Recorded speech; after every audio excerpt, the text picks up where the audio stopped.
Welcome. It is a joy to be with you. If you are enjoying this content, please like, share, and subscribe. It helps light travel. Welcome, 1,000 welcomes to you all. And it is such a joy together to meditate on the topic, all light. And so the title of our meditation today, All Light, is an invitation to directly encounter within ourselves one of the basic, foundational, primary teachings of the Upanishads. So the Upanishads say, verily, all this is Brahman.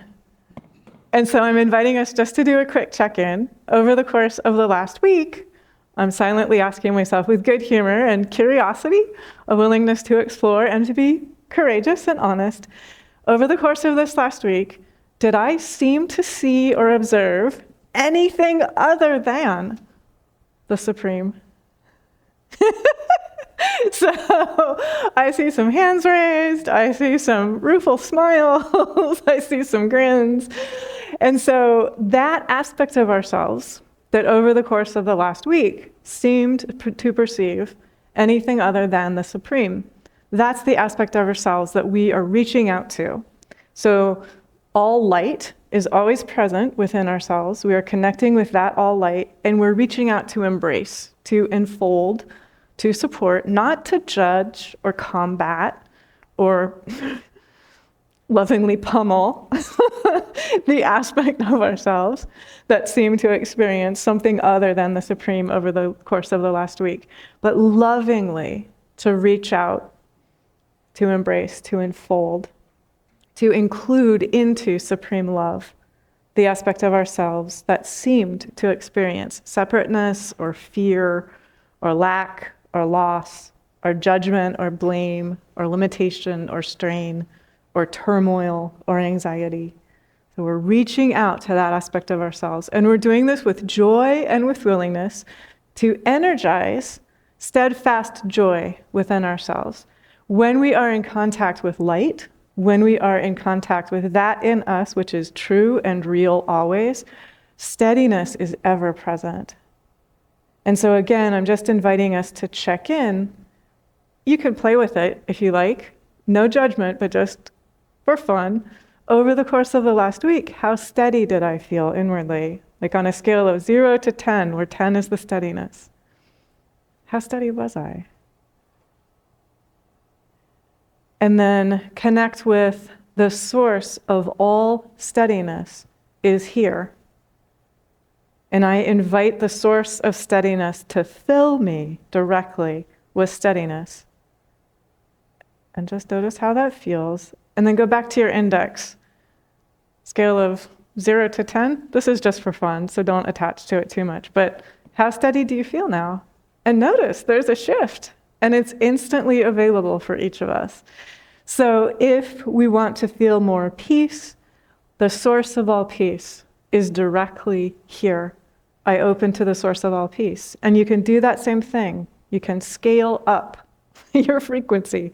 You can increase your peace instantly, simply by giving yourself inner permission to connect with the source of all peace. And this is so because of the reality, because of the truth. Verily, all this is Brahman. That means this human self is also an expression, an extension, a projection into time and space of the Supreme. So we're always connected. And what we're doing when we practice something like the source of all joy is here. And I'm inviting us to connect with that. The source of all joy is here. And then just invite yourself to feel your joy index. Again, not attaching to it too much, but just playing with it and having fun. Notice how it's possible to increase joy instantly. The source of all abundance is here. And so it's possible to instantly connect with the spirit, the energy, the vitality, the frequency, the realization of abundance. And as we do that inwardly, as we create that inner energetic shift, outwardly, our experiences also change. And so remember to go to the source of the solution. Remember to go to the light. and remember to go to the source of whatever it is that we would like to create in our experience humanly, in our experience in time and space. So I'm about to share a couple of scriptures, and I'm sharing Psalm 23, which many of you have heard before. It's an incredible psalm. It's an absolute blessing. And I'm inviting us to listen to this psalm as if we've never heard it before, in the consciousness shared by Swami Shankarananda. So Swami Shankarananda saw Psalm 23 as a psalm about the principle of abundance. And I'll just read the opening line. The Lord is my shepherd, I lack nothing.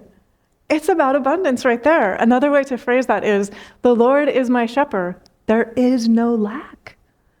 When we are in contact with the source, this is what we were practicing, there's no lack, there's no gap, there's no separateness, there's no limitation, there's no fear. It simply is non-arising. And so Swami Shankarananda taught, the source is my unfailing guide and support. So each of us is invited to connect from moment to moment with unfailing guidance and support. It is with us, it is within us, it is always here. And so we're opening our heart, we're purifying our heart as we meditate, as we practice karma yoga, so that we are directly, ongoingly, steadfastly established in divine guidance and support from moment to moment. And then as we are the energy, the frequency, the vibration of divine guidance and support, that naturally and silently shares through us everywhere that we are. We are not conscious of doing anything at all. It is simply a natural tuning. The same way that if there's a strong singer, it helps everyone else be a stronger singer as well. But it happens silently, without our feeling that anything at all is occurring. It is simply vibrationally shared through us because we are all so interconnected with all of existence, with all of support. And so, again, we're inviting ourselves directly to feel the source is my unfailing guide and support. And just do a quick check-in over the course of the last week. Was I allowing myself to receive direct, unfailing guidance and support from the divine? And if not, that's the aspect of myself that I am lovingly now, with spiritual honesty and with a good sense of humor and courage, working with. And from that, steadfastness arises and joy arises instantly and spontaneously. Swami Shankarananda also taught, the source knows exactly what I need. With every breath I draw. And so that really is back to what that yogi was praying. Teach me to ask for nothing other than what the divine wants for me. Then there's non-separateness. There's not even a gap. There's just a realization that all of this is a gift. All of this is a pouring forth of supreme love into time and space. And so notice what happens then. We walk in inner peace always. Inner clarity is always present and available. And we flow dynamically with joy, with gladness, with generosity, and with willingness through our tasks, through our work, through our conversations, through our interactions, through our chores, through our relationships. Wherever the divine wants us, there's just this flowing, dynamic energy of divine creativity, divine life force pouring through us into time and space. And again, no consciousness, no feeling that we're doing anything at all. We're simply being ourselves where the divine has placed us. And there is a spontaneous, silent, energetic sharing of that realization of inner peace, that inner faith, that inner trust, that knowingness that the divine supports us always and knows exactly what we need with every breath we draw. So I'm going to share a few more teachings here. One of the things that made me smile this week, I came across advice from the Buddha, the one who is the wake. And the Buddha said this, and it just made me smile with so much sympathy. The advice that comes from the one who is awake, for each of us, for me, for you, for all humans, shun the cauldron of confusion. Isn't that great? I see people laughing, smiling, applauding. So again, just as a check-in, how have I been doing with allowing myself to not dive into the cauldron of confusion? There are plenty of invitations and opportunities in time and space to dive into the cauldron of confusion. And what the Buddha teaches is that within ourselves is the ability to free ourselves of the cauldron of confusion. That each of us has awakeness, has light, has realization, has inner freedom that allows us to lovingly decline to dive into the cauldron of confusion if we have been experiencing invitations to dive into the cauldron of confusion. And so the Buddha says this: when the enlightened free themselves from careless behavior through mindfulness, free of sorrow, they gaze on the sorrowing masses as those on the mountaintop gaze on the plain below. So a couple of notes right here. Every being is of the light. So the question is not, am I enlightened? But am I allowing the light from moment to moment to live through me, to be present through me, to flow through me? Enlightenment is not an endpoint. It's not a static thing. It's not a fixed destination. It is, am I living in the light?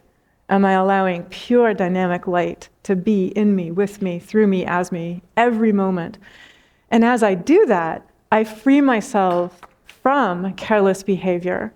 And it is mindfulness, it is awareness, it is purity of heart that allows me to be responsive and respectful and wise and to decline diving into the cauldron of confusion if I'm receiving that invitation. When I do that, I have the ability, each of us, the light in each of us has the ability to live free of sorrow. And so just to check in, am I allowing myself to live free of sorrow? The light is always free of sorrow. So it's only that in us which has forgotten I am the light that is capable of experiencing that energy of sorrow. And that's why the Bhagavad Gita says the wise do not sorrow and they do not grieve. It's not that they're unaware. They are aware that humans are experiencing sorrow. That's exactly the same teaching that the Buddha is offering right here. Free of sorrow, gaze on the sorrowing masses. So that energy of gaze is very neutral. There's no judgment. And there is awareness. There is compassion. There is open-heartedness. There is clarity. There is an understanding that each of us is here experiencing what our mind is creating. And so you can have two humans moving through the same set of circumstances, experiencing vastly different things based on what their mind is creating. So I can give two quick examples of this. One is a story from contemporary times. Let's start off with that one. It's a sister and a brother who grew up in the exact same challenging circumstances with a mom who was extremely not stable. And the sister realized later in life, oh my gosh, she actually did the best she knew how to do. My only choice is to be grateful that she did the best she knew how to do and to love her and to let it go and to choose to create stability within myself. The brother did not find himself able to make that choice. And so the brother experienced ongoing turmoil and a feeling of being wronged, and then created turmoil and a feeling of being wronged in relation to life experiences ongoingly. And so that's the question for each of us. Am I freeing myself from any experience of turmoil or the perception of having been wronged? Am I creating within myself freedom? Because as I do, then I free myself from duplicating or replicating that which I would prefer not to experience in time and space. Another story, which is the same teaching, comes from the time of Krishna. So Krishna sent two people out, and he said, travel around the world. And the first person, he said, find me a bad person. So this person traveled around the world, came back to Krishna and said, I couldn't find a bad person. And so this person was filled with goodness, and so saw goodness everywhere in everyone. The second person that Krishna sent out, Krishna said to this person, find me a good person. This person traveled around the world, the same world, and came back to Krishna and said, I can't find a single good person. And that's because that person was filled with consciousness of his own negativity. And so he saw negativity everywhere that he went. And so we really are seeing our own mind everywhere that we look. And so our only question, this is why Jesus said, the pure in heart shall see the divine. Back to, verily, all this is the supreme. If I'm not seeing the divine, I am being invited to purify my heart. If I am not seeing goodness, I am being invited to clear and calm and quiet my mind. Because in a clear, calm, quiet mind, only the face of the divine will be evident. Still, you will be able to look upon the events of the world. You will be able to view what humans call sorrows. And you will be able to do it from this position of awareness, from this neutral gaze, no judgment, no blame, just allowing unconditional light and supreme love to share through you wisely and generously, spontaneously, without your thinking anything at all is going on or happening. You're simply being, and it's happening as you are you. So I'm going to read the rest of Psalm 23, and I have one contemporary story to share.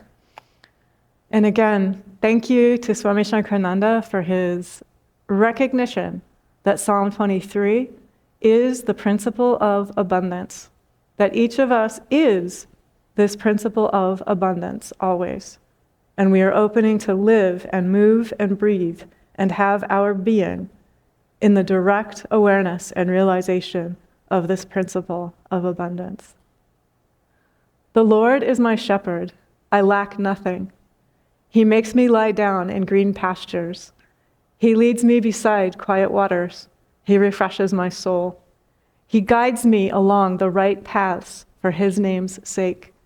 Even though I walk through the darkest valley, I will fear no evil, for you are with me. Your rod and your staff, they comfort me. You prepare a table before me in the presence of my enemies. You anoint my head with oil, my cup overflows.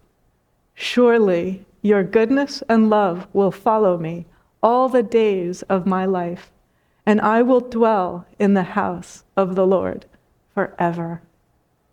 Goodness and mercy and divine love are with you and me and all beings every moment of our existence.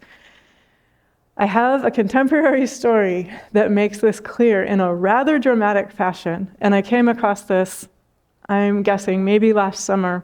It's a true story of a person who was driving at night in a blinding snowstorm, and the snowbanks were so high on either side of the road that there was no shoulder.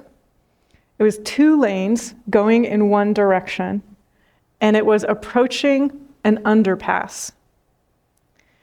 So this person is driving in their vehicle, high snowbanks on both sides, no shoulder. A very large truck in the next lane started edging into his lane exactly as he was approaching the underpass. There was nowhere to go. Involuntarily, without thinking about it, and without asking for anything, he began reciting Psalm 23. The Lord is my shepherd, I lack nothing. And light materialized in a visible way between his vehicle and the large truck, and edged the large truck back into its own lane, so that both of the vehicles proceeded safely through the underpass. And this person said, in addition to being shaken, I was absolutely convinced of the power of prayer. What happens in a moment like that is that the light that is always with us becomes visible to us. So that prayer opened a frequency that allowed that prayer to become aware that all of this is all light. The vehicle the driver was traveling in is light. The large truck that was edging into his lane was all light. The snowbanks that made there be no shoulder on either side of the road was all light. The underpass was also all light. And so this prayer simply allowed light to become visible. The light is already there.